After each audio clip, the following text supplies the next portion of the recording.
നമുക്ക് സെൻസിറ്റിവിറ്റി എന്ന് പറഞ്ഞൊരു സൈനാണ്.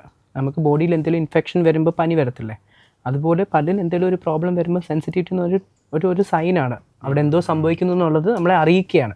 അത് ബോഡിയുടെ ഒരു റെസ്പോൺസ് ആണ് ബേസിക്കലി. അവിടെ എന്തോ സംഭവിക്കുന്നു, യു ഷുഡ് ഗോ ഒന്ന് ചെക്ക് ചെയ്യണം, അല്ലെ അത് ക്ലിയർ ചെയ്യണം. നമ്മൾ പെയിനോ സെൻസിറ്റിവിറ്റി ഒന്നും ഇല്ലാതെ നമ്മൾ സാധാരണഗതിയിൽ പോയി ചെക്ക് ചെയ്യാറില്ല. അപ്പം body is giving you a sign.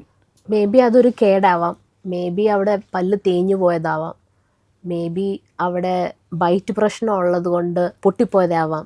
ഇപ്പം നമ്മൾ നോക്കുകയാണെങ്കിൽ ചിലപ്പം നൈറ്റ് ഗ്രൈൻഡിങ് ഒക്കെ ഉള്ള ഒരാളാണെങ്കിൽ പല്ല് തേഞ്ഞ് പോകും. അപ്പം അതിൻ്റെ സിംറ്റംസ് വളരെ ലേറ്റായിട്ടായിരിക്കും വരുന്നത്.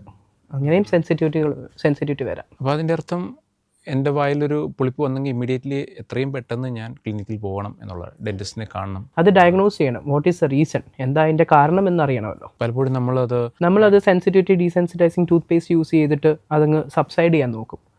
അത് കുറച്ച് നാളത്തേക്ക് നിൽക്കും, പക്ഷേ വീണ്ടും അത് വരും. അത് എന്താണ് അതിൻ്റെ കാരണം എന്നറിയാതെ ട്രീറ്റ് ചെയ്യുന്നത് പലപ്പോഴും ഡീസെൻസിറ്റൈസിങ് ടൂത്ത് പേസ്റ്റ് തന്നെ ആയിരിക്കും ട്രീറ്റ്മെൻറ്റും.